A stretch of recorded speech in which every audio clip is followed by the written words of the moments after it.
Alright, so in the last class we were reviewing some basics of sampling. So let us quickly recap what we did in the last class. So let us say we had a continuous time signal x of t and we sample it at a uniform rate every t seconds, then we get a discrete time signal where time is quantized but amplitude is continuous, and we were trying to relate the spectrum of the continuous time signal to the spectrum of the discrete time signal. Okay. And we said that if the continuous time signal had a spectrum x of f and we denote the discrete time Fourier transform of the sequence x of kt by x of e to the j omega, which is sigma over all k x of kt e to the minus j omega k. All right. And to remind ourselves that this signal here corresponds to continuous time,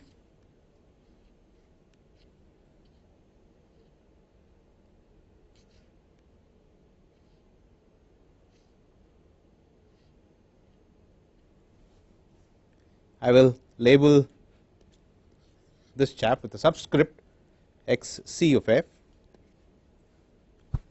and to remind ourselves that this is a discrete time spectrum, I will call that x d of e to the j omega, right. And yesterday we saw that x d of e to the j omega can be simply obtained by forming the sum over all k of x c of f minus k by t times 1 over t, right, and then replacing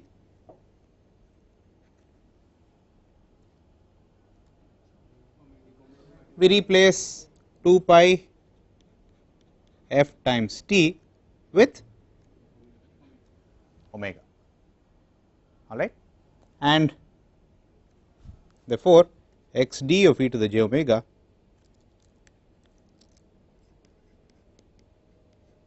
is simply sigma over all k x c of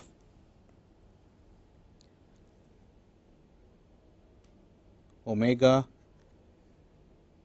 by t times 2 pi, right, minus k by t. All right. And instead of writing 1 by t all over the place, if I denote 1 by t by the symbol fs, stands for sampling frequency, then x d of e to the j omega can be written as 1 over t times sigma over all k x c of fs by 2 pi times omega minus 2 pi k.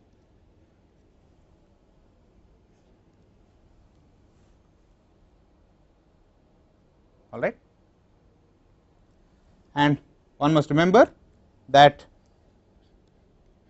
x d is periodic with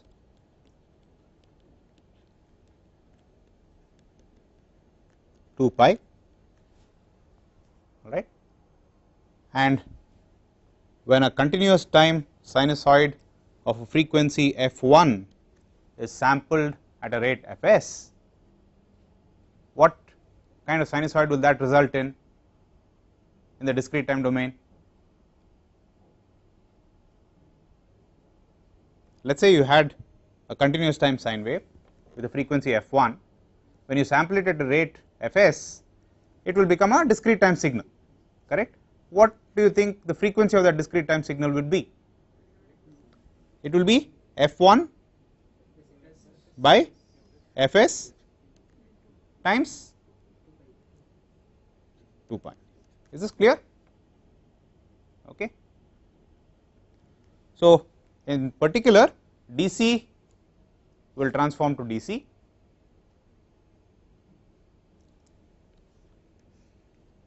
I am just putting that down here again. DC will transform to DC, Fs by 4 will transform to Fs corresponds to 2 pi. So, Fs by 4 will correspond to 2 pi by 4, which is pi by 2, Fs by 2 will correspond to pi, and Fs corresponds to 2 pi. Okay.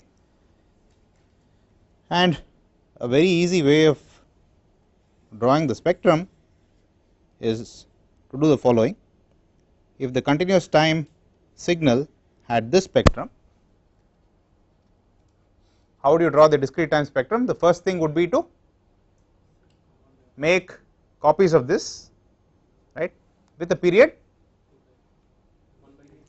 Let us say this bandwidth was b hertz. Okay. I will make copies of this at Fs. So, let me just do that here.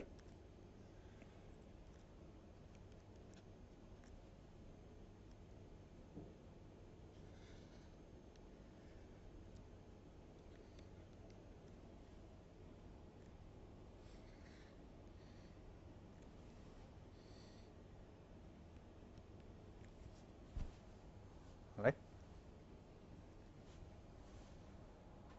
The next step is to multiply all of this with 1 over t and then replace, scale the x axis, where b becomes b by Fs times 2 pi, all right, and Fs becomes 2 pi, 2 Fs becomes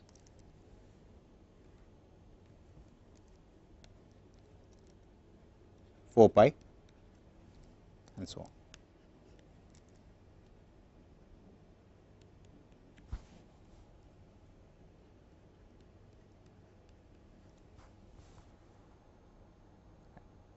And as we all agreed yesterday, the discrete time spectrum is periodic with a period 2 pi. So, it does not really matter which particular period you choose, right, and it is common to choose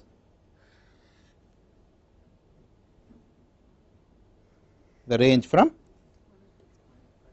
minus pi to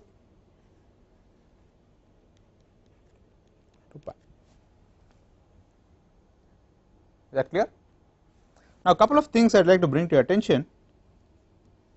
The first thing is that if you had a continuous time signal at a frequency f1, it will transform to, as we discussed just now, 2 pi times f1 plus f1 by fs. Now, what if you had a continuous time signal which was f1 plus fs? The frequency of the sinusoid was f1 plus fs. If you sample it at fs, what do you think it will look like in the discrete time domain?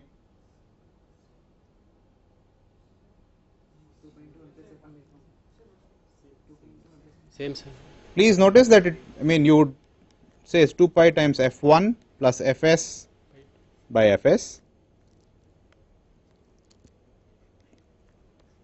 right, which is 2 pi into f1 by fs plus 2 pi, but we know that the discrete time spectrum is periodic, correct. So, everything is modulo 2 pi. Okay. So, you can remove the 2 pi.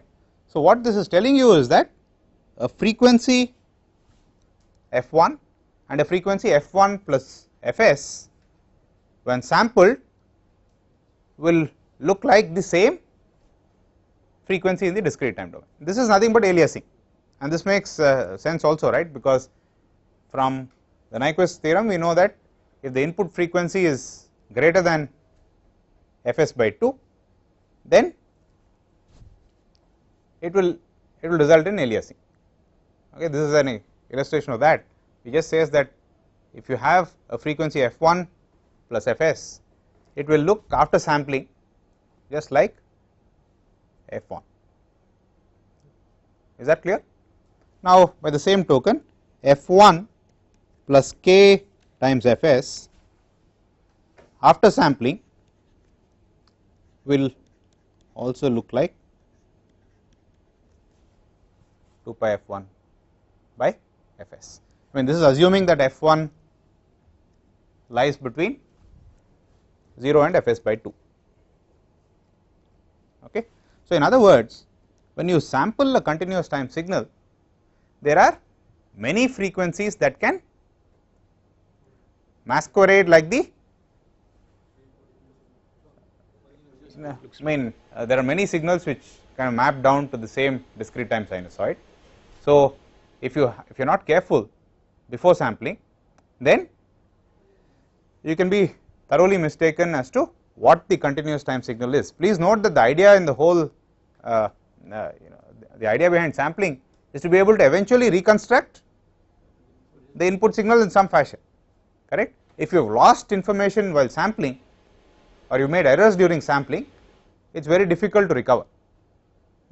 So, which is why, as we were discussing yesterday, we said that while it is true that the desired signal may be of only a small bandwidth, there is always accompanying noise whose bandwidth could be much wider than the bandwidth of the desired signal.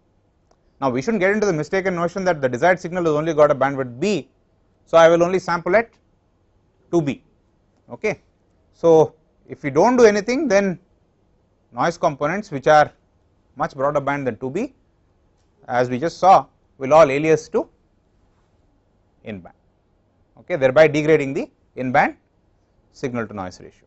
So, the way around this problem is to not sample the signal directly, but to put a filter called the anti-alias filter,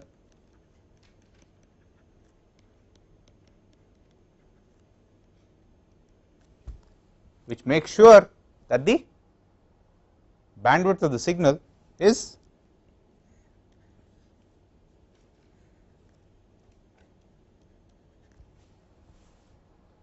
what you think it should be, and then the output of the anti-alias filter is sampled, and thanks to the anti-alias filter, you know that the signal bandwidth does not exceed b, which means that I am safe if I sample at 2b, right. This is what you have seen in the communication textbooks, all right. And when we are dealing with mathematical abstraction, it is often very convenient to assume brick wall type filters and so on. So, in your communication class, it is very likely that you have seen a block diagram where you have an ideal low pass filter whose bandwidth is b. In other words, it allows everything to pass through below b and cuts off everything beyond a bandwidth b, and by now you should know that this is not possible. Any practical filter that you build with a finite order will only have the only thing you can do is make the transition band narrower and narrower. You cannot make the pass band absolutely flat, you cannot make the stop band attenuation infinite, which is what one would tend to believe. If you, I mean, if you saw the ideal block diagram of a anti-alias filter, it would look like a brick wall filter with one ideal anti-alias filter. You would expect the frequency response to look like this, where this is 0, this is 1, this is the bandwidth b, right. A practical filter can only approximate this in some sense. So, you will find that a, the pass band is not as flat as you would want, the transition band is not as sharp as you would want, and the stop band attenuation is not as large as you would want. Okay. Now, given this information, can you comment on A? Are there any considerations you think for the sampling rate? In other words, we know that if a signal has a bandwidth B, we need to at least sample at 2B, and we also know that we must put an anti-alias filter. Now, the question I am asking you is, do you think it makes sense to sample at not at 2B but at 4B? 2B satisfies the Nyquist criterion, 4B satisfies the Nyquist criterion, 40B satisfies the Nyquist criterion. So, it is natural to wonder whether should I just sample at Nyquist. After all, Nyquist is telling me that if I sample it at least twice the bandwidth, I will be able to reconstruct, no problem. The question is, should I sample only at 2B? Is 2B good enough, or am I doing better if I sample at 4B, or am I doing even better if I sample at 8B? Do you have any comments?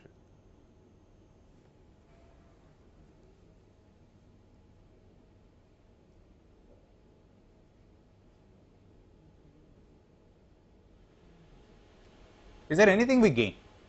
It seems like it is more difficult to sample at a higher rate, right? So, the question is, do we gain anything at all in this bargain?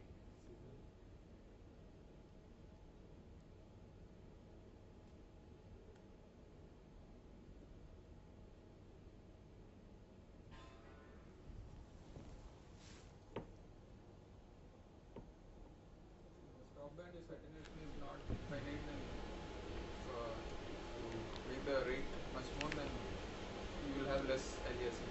Okay, very good. So, the suggestion is the following, right? So, let me draw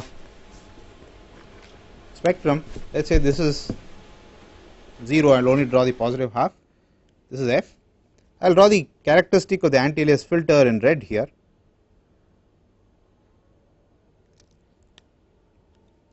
And let me draw this on a log scale.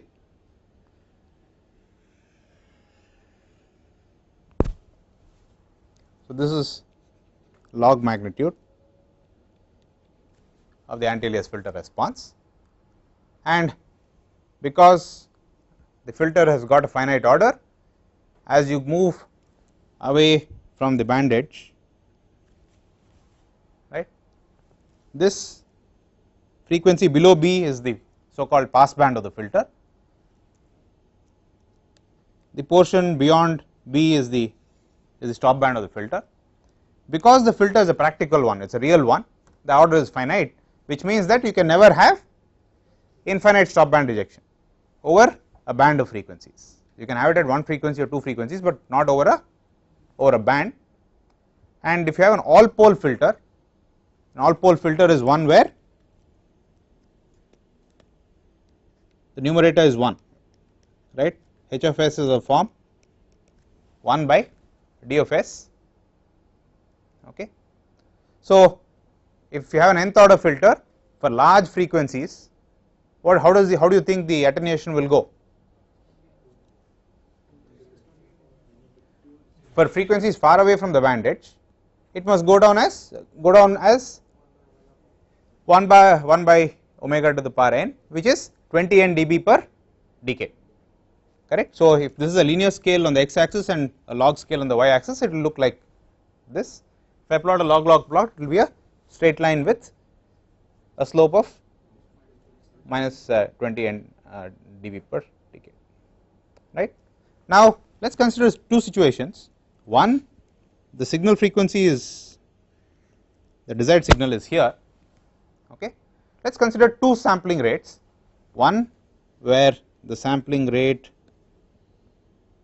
is Fs, and the other one where the sampling rate is, let me call this Fs1, and the other one where the sampling rate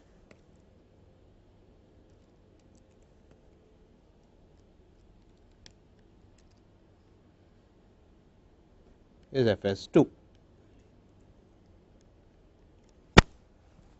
alright. Alright, so now can you comment on the consequences of these choices, fs1 versus fs2, what do you think becomes more simplified if you choose fs2 versus fs1? Signal bandwidth, the noise component will be the higher frequency component, the aliasing of the high. Okay, so first thing we need to understand is that if there was no noise at all, we wouldn't have to worry about the anti-alias filter, right, because the sampling rate evidently is much higher than twice the bandwidth. The problem or the reason why we need to have an anti-alias filter in the first place is to filter off noise, right, and where do we want to specifically get rid of noise?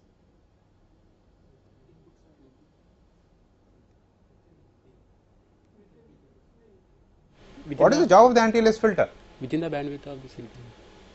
See, you can't outside the required band. where outside the required band. The question is it important to get rid of noise all outside, I mean completely outside the signal band, or are there specific locations where you really want to get rid of noise? Between B and Fs? No. Can you be a little more specific? B and Fs of course is good, but B in the zero. where do we want to get rid of noise? We want to get rid of noise at all those frequencies which can potentially alias to the in band frequencies, correct, which is the in band frequency 0 to B. So now we need to figure out which all frequencies will alias to the range 0 to B. Okay, let us start with 0. Which all frequencies will alias to 0? FS1. Obviously FS1. 0 will translate to 0. Okay, FS1. FS1, Fs twice Fs1, 3 FS1. all integer multiples of Fs1 will all alias to BC. 0. Okay, so we need to definitely get rid of noise at Fs1. Now, what frequencies will alias to B? Fs1 Plus B. plus B, 2 Fs1 plus B, and so on. You must remember also that there is minus B. So what will alias to minus B?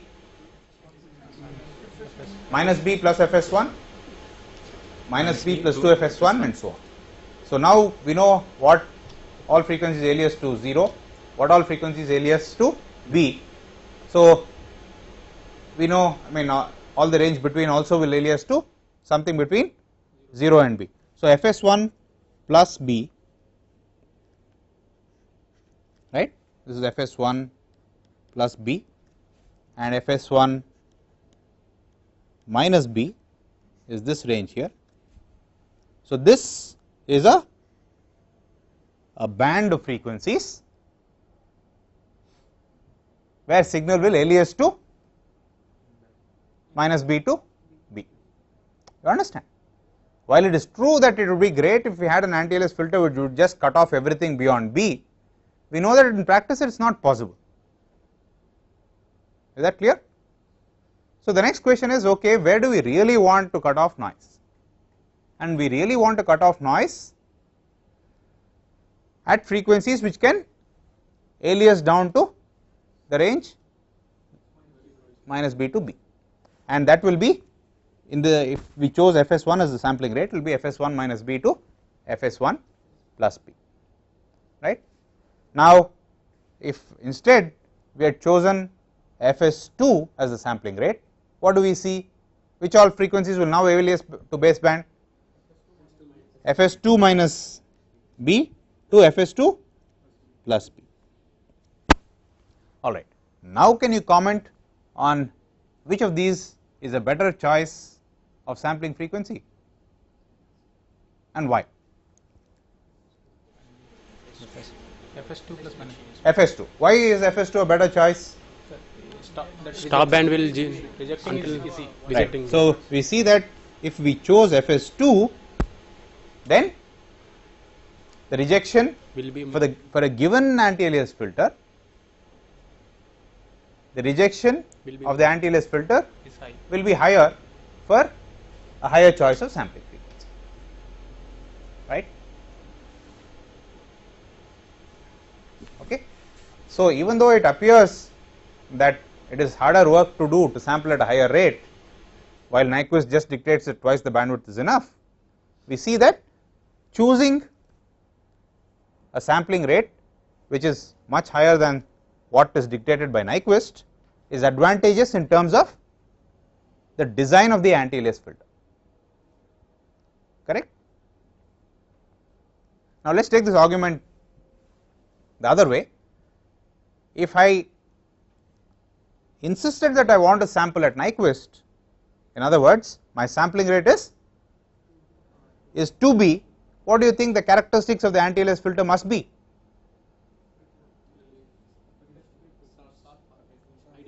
It has to be Sharp fall.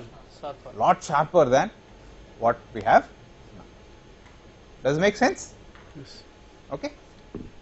So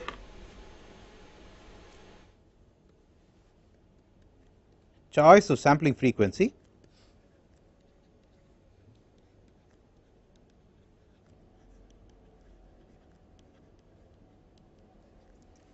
relative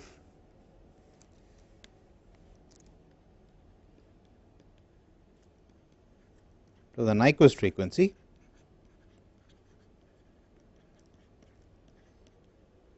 what is the Nyquist frequency? The Nyquist frequency is the minimum bandwidth minimum sampling rate you require to sample a signal of bandwidth B. So the Nyquist frequency in this particular example is 2B, right. So the choice of the sampling frequency relative to the Nyquist frequency has implications on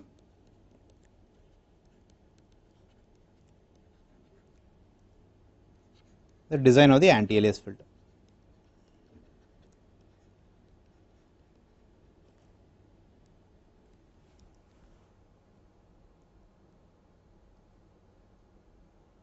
So to compare different sampling rates, it makes sense to only compare it with respect to the Nyquist rate, correct. So 2B is the minimum sampling rate required to be able to reconstruct a signal with bandwidth B.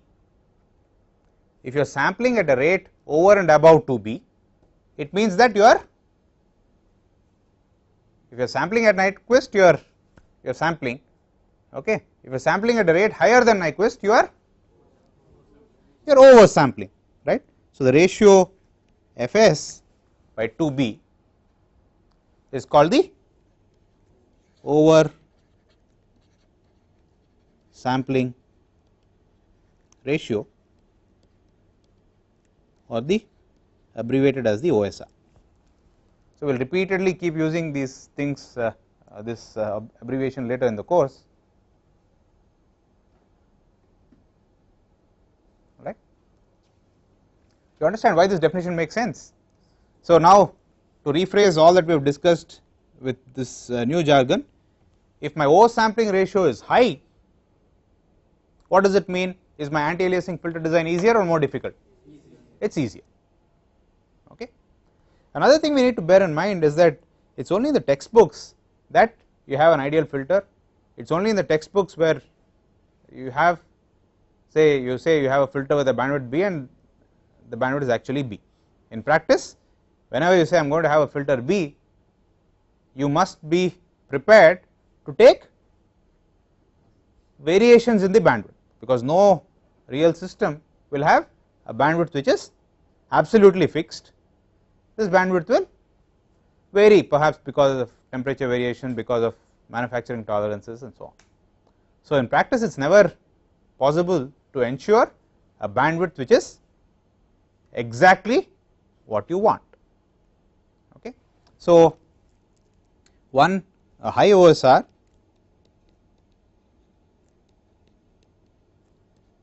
means that the anti-alias filter need not be very sharp. Why? Because if you want to reject the alias band to a certain level, if you increase the O sampling rate, which O sampling ratio, which is the ratio of the sampling rate to twice the signal bandwidth, then your anti-alias filter must satisfy, in the passband you want your anti-aliasing filter to have a gain of 1, right. In the alias band you want it to have a gain of 0. Of course we do not ever really expect that gain to be 0, we want it to be some small number, correct. So if we say we want the gain in the alias band to be at least smaller than, I mean at most some number like this, then the filter design problem becomes a lot simpler, because the filter needs to have a transition band which is doing this, correct. On the other hand, if my oversampling ratio is small, then what happens, I need to have the same rejection in the stop band, okay, and I need to have the same transmission in the pass band. So this means that my transition band from pass band to stop band must be very sharp, okay, and designing sharp filters is more difficult than designing filters which roll off gently, okay. Without getting into the theory, I mean, well, this seems at least intuitively satisfying, okay. All right, not only that, can you comment on the effect of variation of this filter corner as you change OSR?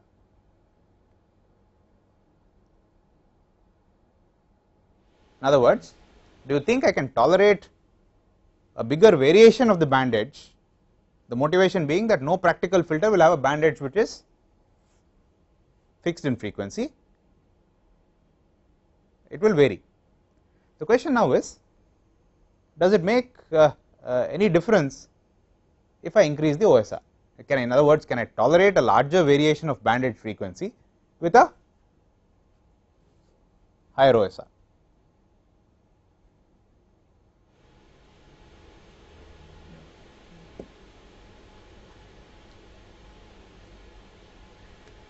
Yes.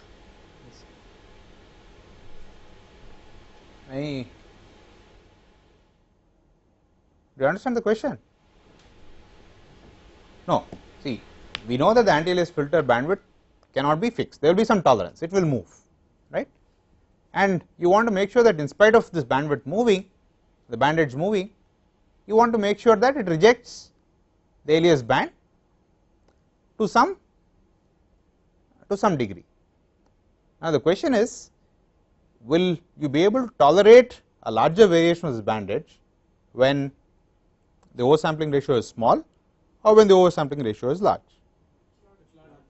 right. So it's very straightforward. So if the oversampling ratio is large, not only is the filter design easier from a point of view of the width of the transition band, okay, it will be a lot more tolerant to variations in the band edge frequency. To see this, imagine what happens if you have Nyquist sampling. The filter must be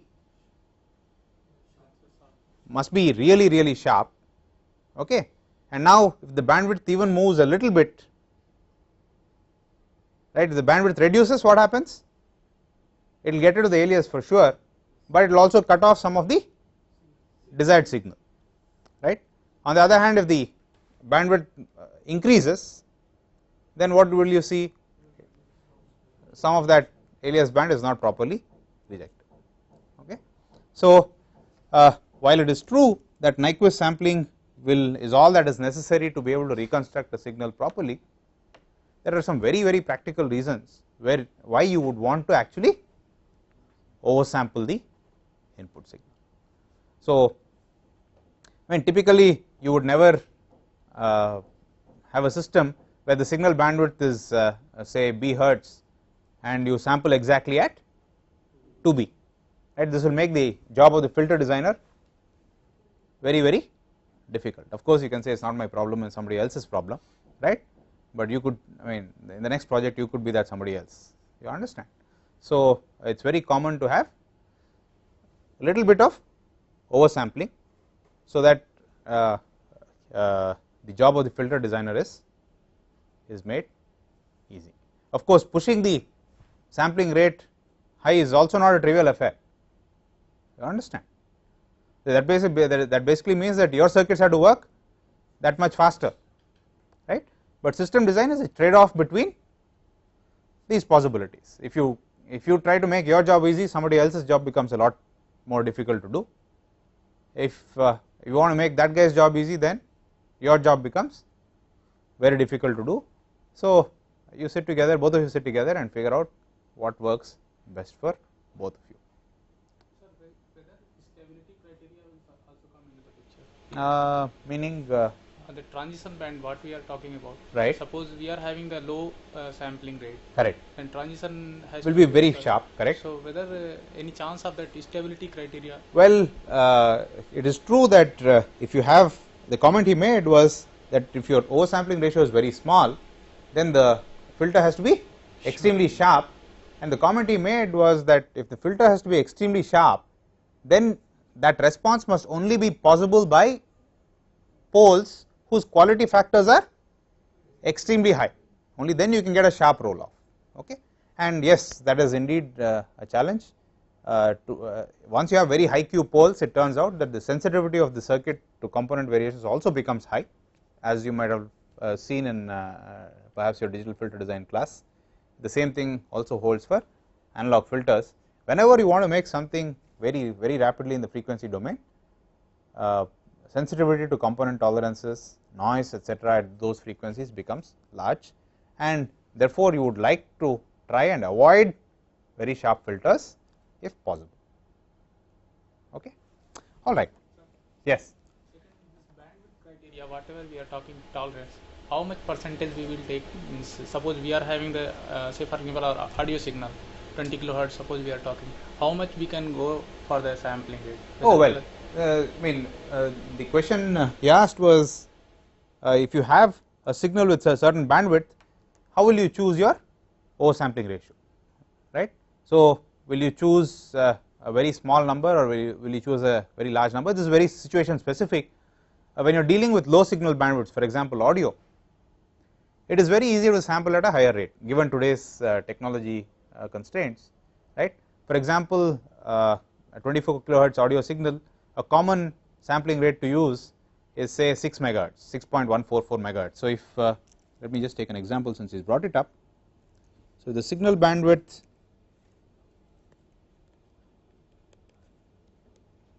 is 24 kilohertz.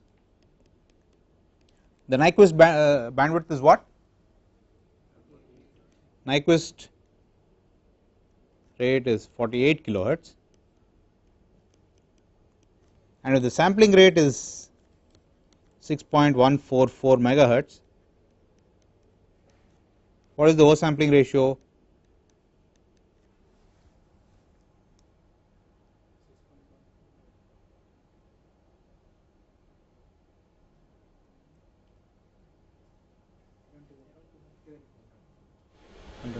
Around 120.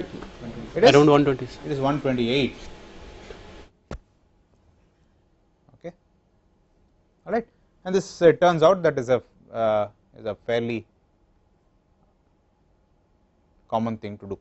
And as you can see, the alias requirements, given that the oversampling ratio is 128, the anti-alias filter needs to have, it can be actually very gentle, because it needs to pass it needs to have a flat gain only up to 24 kilohertz, and it needs to have high attenuation only at 6 point something megahertz, right. So very often a simple RC or a combination of RC passive RC filters is all that is needed, okay. And one might also ask, given that I am doing all this extra work, I need to sample only at 48 kilohertz, but now I am sampling at a much higher rate, can I exploit this to improve circuit properties, right? Can I exploit this to a larger degree than simply saying my anti-alias filtering becomes easy, okay. It turns out that this is the subject of what is called the oversampling form, the family of A to D converters called oversampling analog to digital converters, right, where we exploit the fact that there is, you are oversampling significantly. Oversampling significantly means that you are sampling at a much higher rate than is necessary, which means that there is a lot of correlation between successive samples of the signal, correct. Alright, in other words, if you are watching a movie, it is like watching slow motion, right. There is, or if you are one of those TV soap buffs, it is like kyunki saas bhi kabhi bahu thi, right. You watch today and you watch tomorrow and it looks like the same thing, you understand, right. There is no difference between successive samples, right, which is basically telling you the Nyquist rate is very low. You come back 2 years later and watch and you will know perfectly well what is happening, okay. So, later on in this course we will see how oversampling can be exploited not only to simplify the bandwidth of, simplify the requirements of the anti-alias filter. You can also use it to improve performance of the A to D converter. Okay, is that okay? All right. So of course now if the signal bandwidth becomes very high, it may become impractical to be able to sample it at an oversampling ratio this large. Okay, in which case you have to settle for more modest values of oversampling ratio, and then simply because you are not able to build circuits which can sample this fast. All right. Now the next thing I wanted to talk about is related to what I just said. Sometimes you want to sample a signal at a very high rate. That could be A, because you want to oversample, or B, simply because the signal bandwidth is extremely high, right. A case in point being front ends of oscilloscopes. Today, to test your high speed circuits, you need an oscilloscope which is much higher in speed, right. Only then you will be able to test something which is high speed to begin with. So oscilloscope front ends have been a big application area for requiring higher and higher and higher sampling speeds. Unfortunately, device technology is may not be advancing at the rate you require, right. Let us say you want to build a sample and hold which is which samples at say 40 gigahertz because you want to test something, then it may not be possible first of all to be able to build sample and holds which can operate at such high speeds. Okay. So one way around that, what do you think you can do? If one fellow cannot do the job quickly enough, what do you think you will do?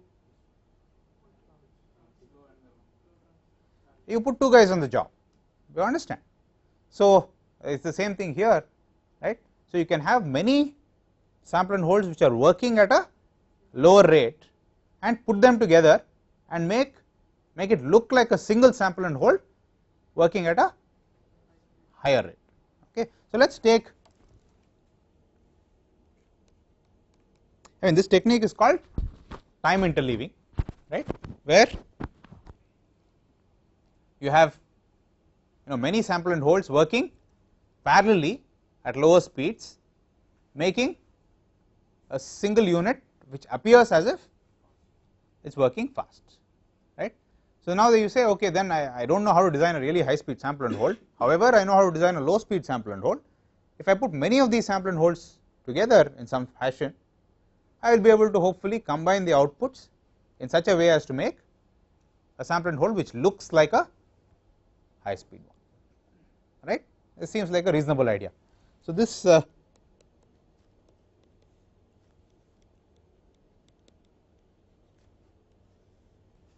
is the principle of what is called time interleaving, and the basic idea is like this. Let us say we had a signal here, something like this, and you want to sample it at some rate, however you are not able to build a sample and hold which samples at that high rate. So in the simplest case I am going to use two sample and holds, one which samples all the even samples, right, and one which samples the odd ones.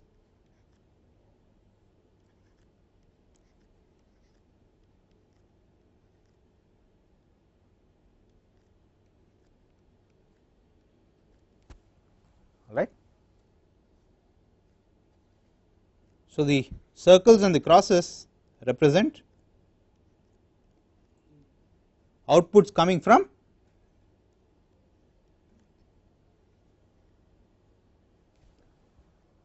different sample and holds. Okay. So, please note that even though the effective sampling rate is Fs, each individual sample and hold is working at the rate, in this particular case, Fs by 2. This can be extended to n sample and holds sampling systems operating in parallel, right. Okay. So, let us try and first analyze this. This also serves as a good way of seeing if we understand this continuous time to discrete time conversion and spectrum and all that properly. So, if I had a continuous time signal, one equivalent way of representing this system mathematically is to say I have two samplers operating at a sampling rate of Fs by 2, which means that they are sampling at 2t, but mathematically I can get the samples if I take this signal, advance it by t, okay,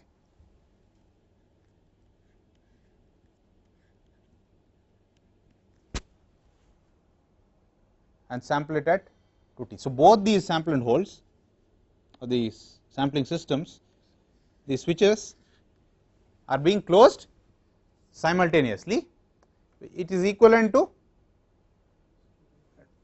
you can either skew the input signal or you can skew the sampling clocks.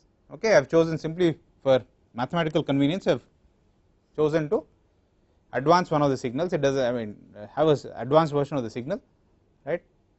It does not, as long as it is mathematically equivalent, it does not matter. Okay. So, now here I have a discrete time signal which is the samples of the continuous time signal taken at even instants of time, right. And here what do I have? I have again a discrete time signal where the samples are taken at odd instances of time, correct. Now, how do I reconstruct when I want to use these two signals to make the output look like a sample and hold which was operating at Fs. So, what do you think I should do to these two output discrete time signals? Oh, no, please, if you simply add these two signals, what will happen? You need to stitch. I mean, what is the rate of these samples? Fs by 2. If I simply add the two sequences, what will the rate be? It will still be Fs by 2, correct, but I need to eventually get to a rate of Fs. So, what do you think I should do? What is multi? I mean, if I select one during one time period and during the second select the next second signal. Upsample. See, these samples are For Upsample. Again, delay one of the. Yeah, delay. for okay. first for 1t select one first, from I mean, t to 2t select the No, second. see, once you have sampled, you only have a list of samples, correct. There is no more time. It's only sequence of of numbers. How will you generate the To a delay right? Yes, come. Interpolated, one signal interpolated. Correct. I mean, I understand what you are saying, right? But what technically needs to be done is you must first insert, you must Zeros. increase the sampling rates of individual streams. That means you must inside zeros. upsample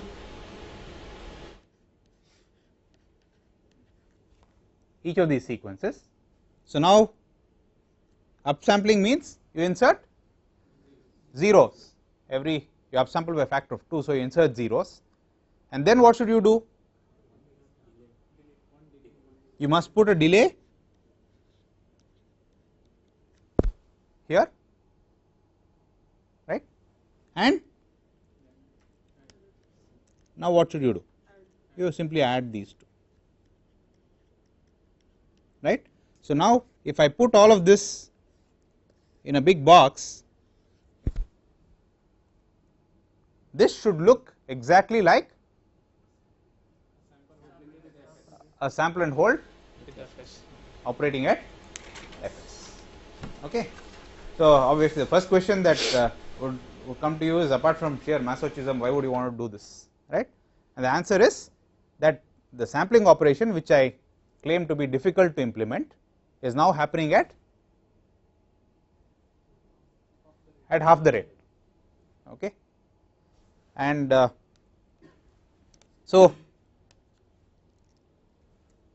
let us try and figure out the spectra at various places in the signal chain.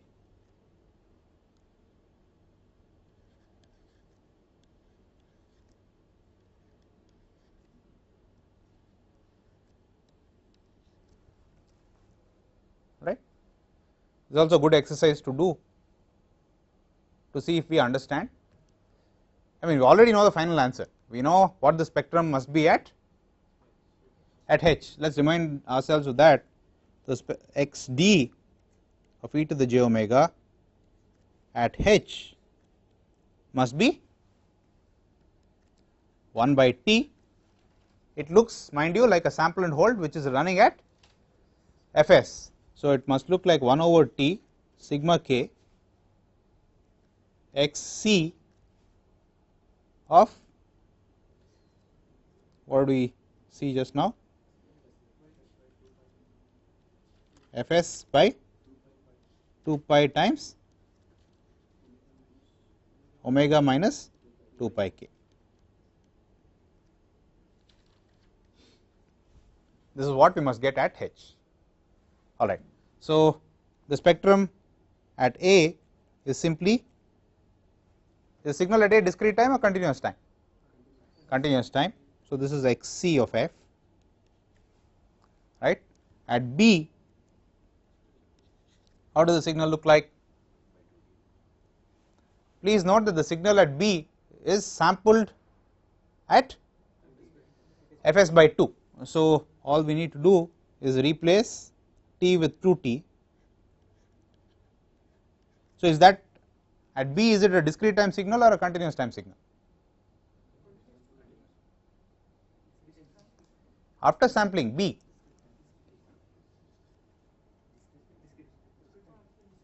after sampling it is discrete, correct. So, this is nothing but sigma k xc of, what should I do now? Fs by 4 pi times omega minus 2 pi k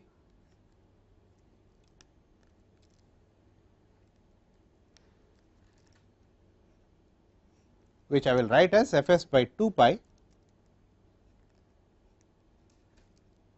and pi times k.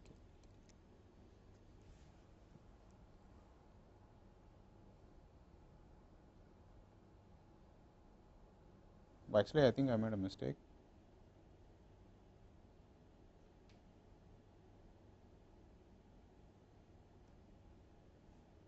Yeah, I think it's okay. All right. Now, what is the spectrum at C?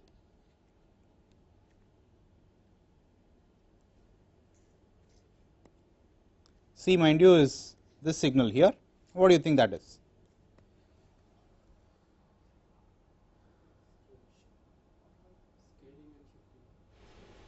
It's upsampled. So, you are inserting zeros. So, what is it simply? scaling of the axis. frequency axis. So what should I do? I replace omega by 1 by 2d.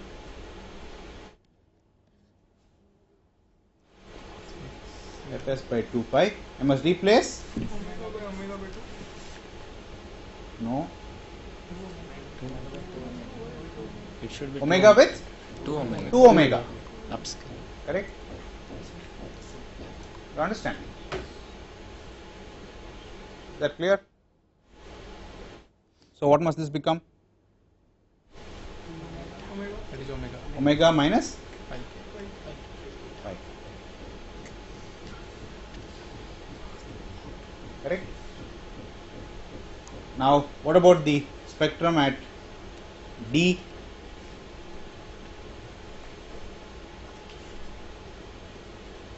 D is this signal here. Is it continuous time or discrete time? Continuous. It's continuous time. So what is the spectrum at D? At X the of f, e to the xc of f, e to the minus, sorry, e to the j 2 pi f times t. Because it's advancing, it is plus t. Correct? Now what is the spectrum at E? E is nothing but the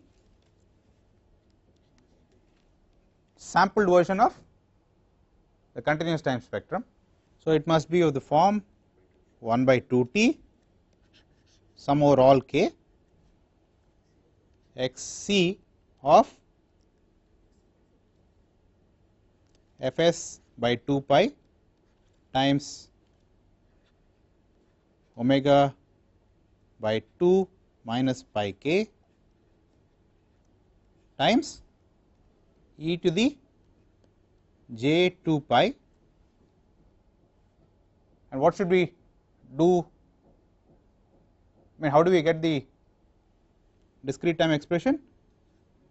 You form the term f minus k times fs and replace f with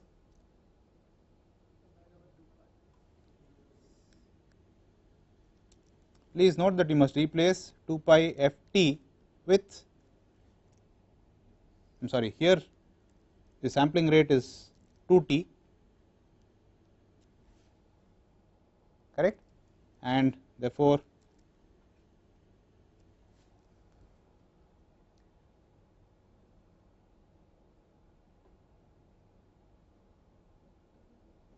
the sampling rate period is 2t, so the sampling rate is 1 by sampling rate is fs by 2. Okay, I am sorry, the delay is still, sorry, the delay is t, correct, and I have f, and how do I, what must I do here? I must replace 2 pi f times 2t with omega, correct. So how does this look like? F must be replaced with omega by 2 pi times fs by 2.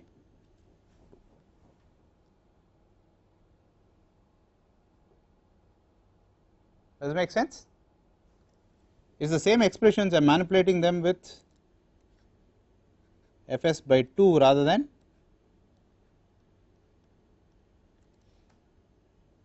right, and which simplifies to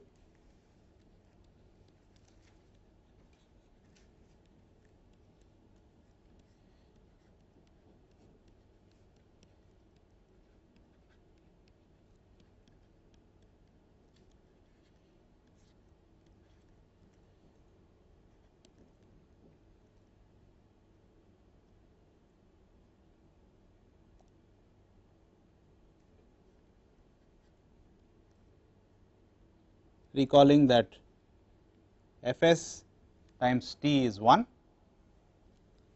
we simply see that this expression is omega by 2, the first term, minus k pi.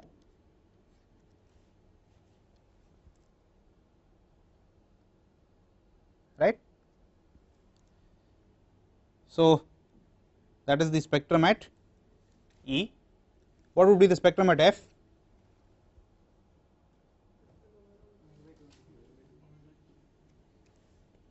At F it is simply 1 over 2 T sigma k x c of Fs by 2 pi times omega minus pi k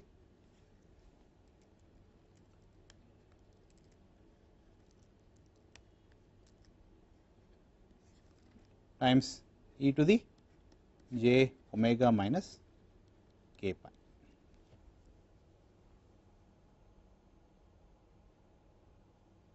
Right. Now, what are we doing?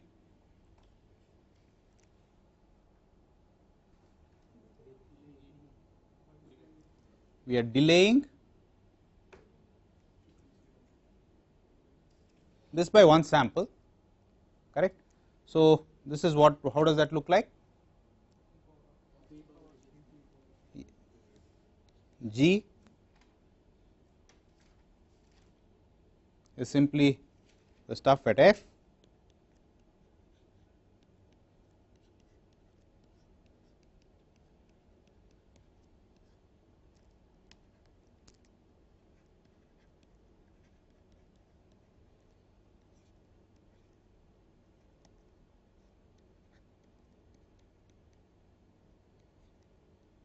e to the minus j omega. So, what goes away? The plus j omega and the minus j omega go away. That makes intuitive sense, because we have advanced the signal here by a factor t, and we are delaying it by one sample, which is also, I mean in time it is time t. I mean the at C and F, what is the sampling rate? Fs. It is at Fs, correct. So, that goes away. So, this simply becomes e to the minus j k pi times pi. And what are we doing finally? We are adding the stuff at C with the stuff at F. So, let me just copy and paste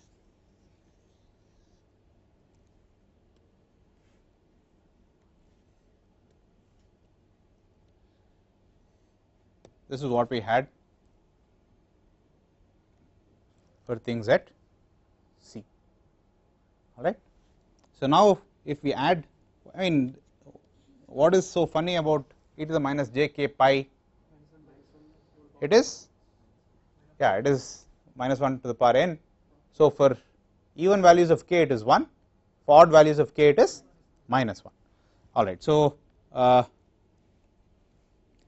for k equal to 0, how does this look?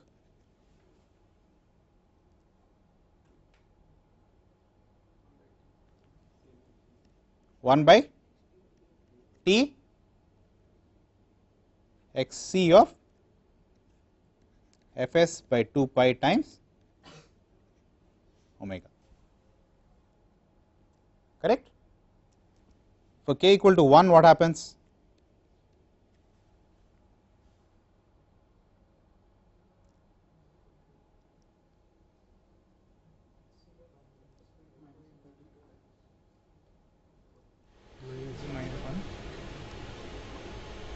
For k equal to 2, I am sorry, k equal to 1, this argument is the same as this argument, correct. This is 1, whereas this is minus 1. So, when you add the two go away and you get 0. So, going in the same way for all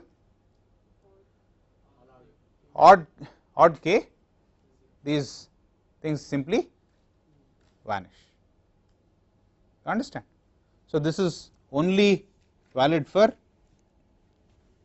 these things will be non-zero only for, so at h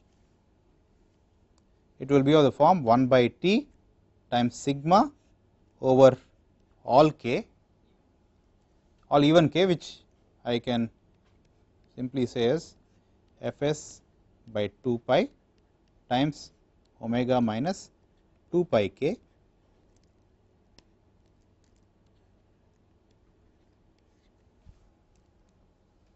right.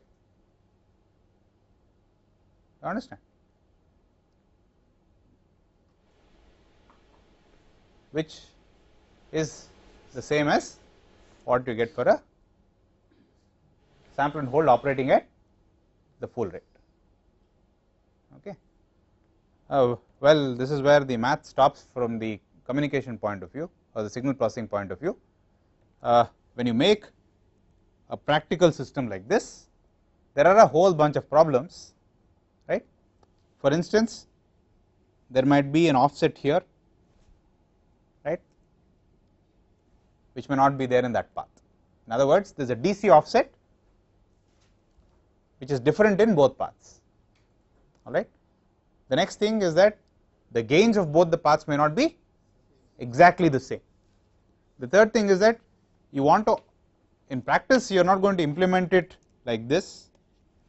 You are going to, one switch is going to be sampling at 2t, 4t and so on, the other switch is going to be sampling at 1t, 3t, 5t and so on. But in practice what happens is there are two independent switches, so the exact sampling instance of both these switches may not be exactly t apart. So you ideally want the first sample and hold to sample, the second sample and hold must exactly sample a time t later. In other words, both of these are sampling at a sampling rate of fs by 2, that is every 2t, but the offset between their sampling instants must be exactly t, right. Otherwise it will be like, if there is a small skew, then it will be like one is sampling here, the other one is sampling here, this guy is sampling again here, the other one is sampling here and so on. You understand? So this corresponds to some kind of non-uniform sampling of the input. All these will cause artifacts in the discrete time spectrum which must be addressed. You understand?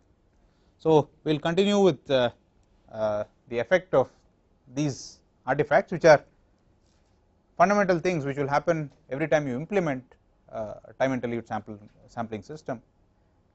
We will see this in the next class.